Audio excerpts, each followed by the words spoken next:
So in lesson 12, we talked about how to use fraction benchmarks of 0, 1/2, and 1 for fractions that are less than 1.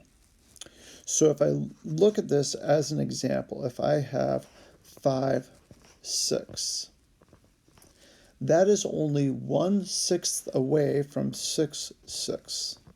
And 6, 6 is equal to 1. So I could go ahead and say 5, 6 is close to 1. If instead I had 2, 6, that's only 1/6 away from 3, 6. And 3, 6 is half of 1. So therefore, this number here, 2, 6, would be close to 1/2. And if instead I had 1/6, that's only 1/6 away from 0. So that's pretty close to 0, 6. So I would say this number is close to 0. So another set of examples like this. So 6/7, if I was going to estimate it to be either closer to 0, 1/2, or 1, it's only 1/7 away from 7/7. So I'm going to say this number is close to 1. 5/99. 5/99 is not much at all. If I think about how if it was hundreds, then it would be like 5 pennies out of 100. Out of 100 pennies, it wouldn't be close to $1 at all. But 5/99, if I have 99 pieces of something and I only have 5 of them, that's not much at all. So this would be close to 0. So that's why I would put it down to 3/5.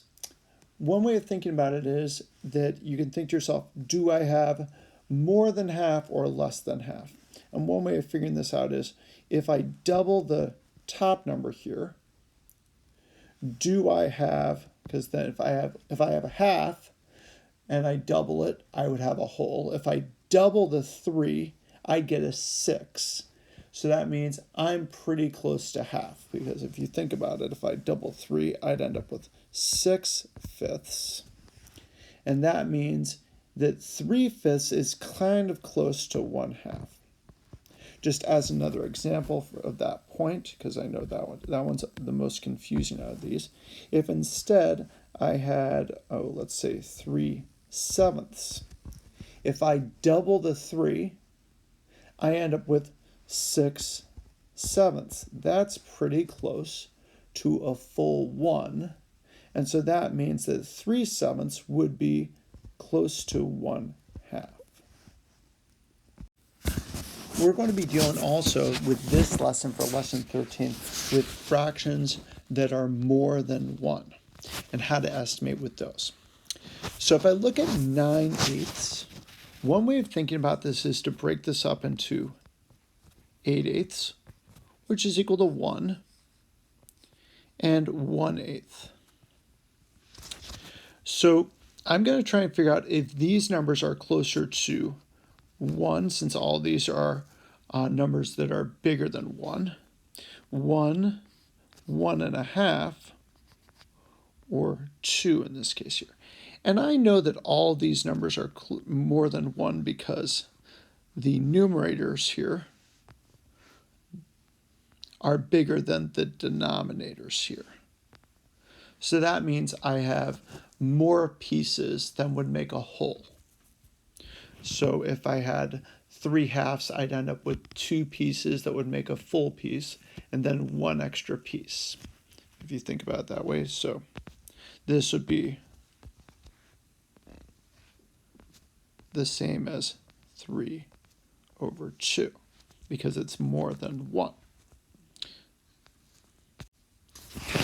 Now, if I were instead to break this down, I'd say, okay, well, I've got 1 whole piece, so I've got that 1 there.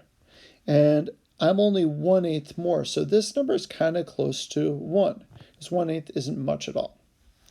Now let's do this one here, 11/6. Well, if I have 11/6 and I break it down into 6, 6, and then 5, 6.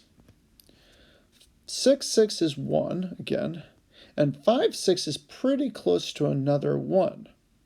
So that means this number would be close to 2. And if I break apart this one here, this would be 10 tenths. That would be one whole piece. And then 5 tenths. So 10 tenths is my 1. And then this is 5 tenths is actually 1/2. So it would be exactly 1 1/2. So now as we look at the problem set, it says here, place the following fractions on the number line given. So I have 4/3. If I have 4/3 of something, that means I'm going to break apart that 4/3 into 3/3. So 4/3, break apart into 3/3, and then 1/3. So let's get break apart. So if I were to locate that somewhere on my number line, it wouldn't be past the 1 1/2. It would be past the 1 because I've got the 3/3, but it wouldn't be quite to the 1 1/2. So I'm going to place my 4/3 about there.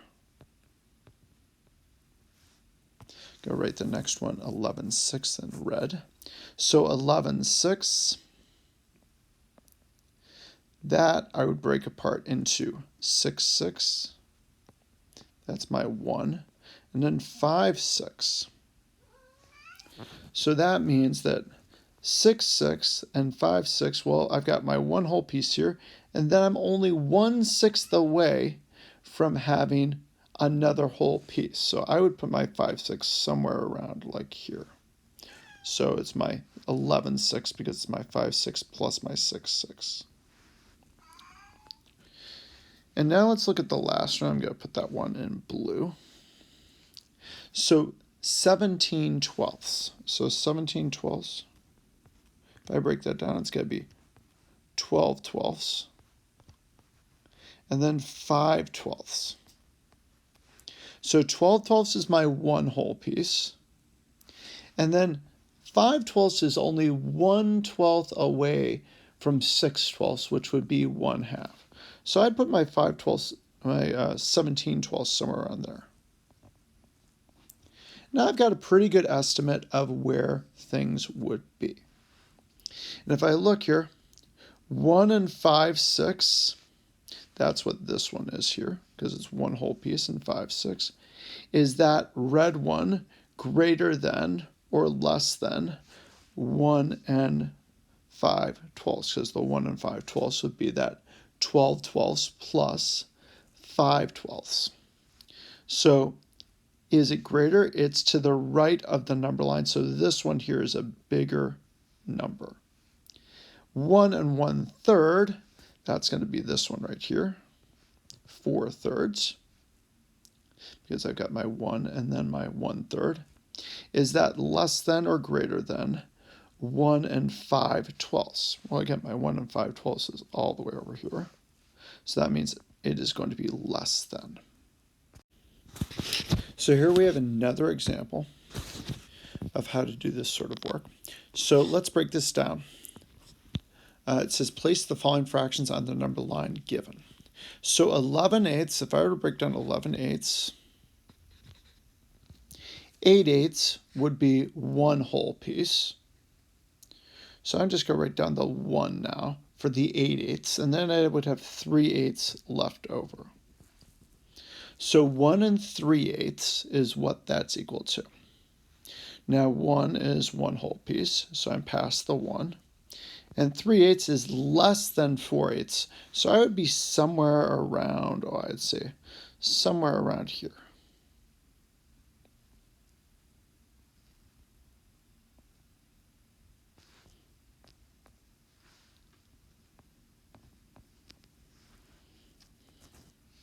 Now actually I just noticed here that this is nicely divided into quarters, so this would be 1 and 1/4, 1 and 2/4, and 1 and 3/4, and 1 and 4/4.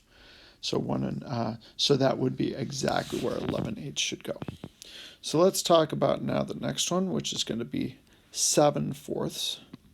7/4 is the same as 1 for the 4/4 pulled out, and then 3/4. 1 and 3/4 is going to be, like I just said, well, hey, this is 1/4, 2/4, 3/4. So that's where my 7/4 would be.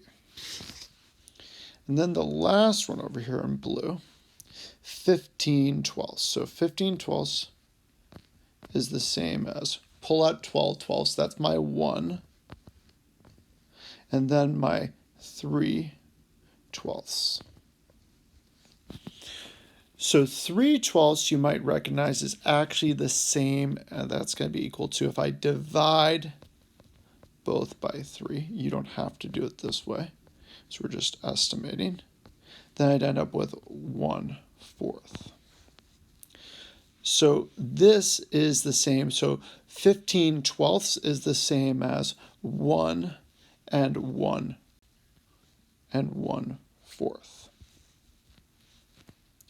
So 1 and 1/4 is going to go right here because it's 1 and then 1/4. So this is where my 15/12 goes. So use number line problem 3 to explain the reasoning you use to determine whether 11/8 or 15/12 is greater. Well, 11/8 is to the right on the number line. It is closer to 1.5. So therefore it is bigger than 15/12. That would be one way of reasoning it. So I'm comparing here 3/8 and 7/12. And what I would do to logically think about this is I would say that 3/8 is a little bit less than actually 1/2, because if it was 1/8 more, I'd have 4/8, and that would be 1/2. So I'd say this is a little bit less than 1/2. 7/12, 6/12 would be 1/2. So that means that 7/12 is greater than 1/2. So which one's bigger? The one that's greater than 1/2. So that means that this one here is bigger. Over here, 5/12. Well, 5/12 is a little bit less than 1/2 again, because 6/12 would be 1/2.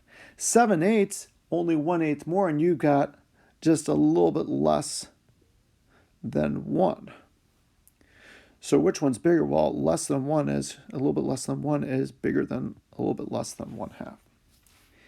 8/6 and 11/12. Now these ones here you have to do something a little bit different, or you could do stuff. You could just recognize that 8/6 is bigger than 11/12 because it's more than 1. But one way of doing that is to say, well, this is 1 and 2/6, and this one here is less than 1. So which one's bigger? Well, the one that's 1 and 2/6, because that's greater than something that's less than 1. This one here, next one, is going to be a little bit less than 1/2, because 6/12 would be 1/2. It's going to be a little bit less than 1/2. 1/3 is going to be actually definitely less than 1/2, but almost, well, way below 1/2, but also kind of close to 0. So it's just a little bit more than 0. It's kind of actually halfway between 1/2 and 1/2 and 0. But 5/12 is only 1/12 away from being a half. 1/3 is substantially more. So this one here is the toughest one out of the whole problem set. But this one here is definitely bigger because it's almost 1/2. 1/3 is not almost 1/2. So now we're going to pick up the pace a little bit here. If I think about it, 7/5 is going to be 1 and 2/5. 11/10 is going to be 1 and 1/10. Well, that means, let's see here, definitely 1 and 2/5 is going to be bigger than 1 and 1/10. If I break apart this is going to be 1 and 1/4. If I break apart this, I don't need to because it's less than 1. So that means definitely this one here on the left is going to be bigger because it's more than 1, whereas 7/8 needs one more 8 to get to 1. 13/12, that's going to be, again, 1 and 1/12. And 9/10 isn't even at 1. It would have to have 10/10 to have 1, so this means that is bigger. 6/8, that's less than 1. 5/4 is going to be 1 and 1/4. So that means this one here is definitely bigger because 6/8 is less than 1. 8/12, less than 1 again. And 8/4, that's going to be actually 4/4 and 4/4. That's going to be 1 and 1. So that's actually 2. So this is definitely going to be, 8/4 is definitely going to be greater than 8/12. So 8/12 is less than 8/4. This one here, we have, again, 5/5. So that would be 1 and then 2/5. And then we have here, we have 1 for the 10/10 and then 6/10. So now we have to figure out which one's bigger. Is 2/5 bigger or is 6/10 bigger? Well, 2/5 is a little bit less than a half, and 6/10 is a little bit more than a half. Because 2/5, because again, 6/10, if you double 2, you get 4, and you just don't get to a full half. For 6/10, if you double 6, you get 12, so that's past 1/2. So that means this is greater.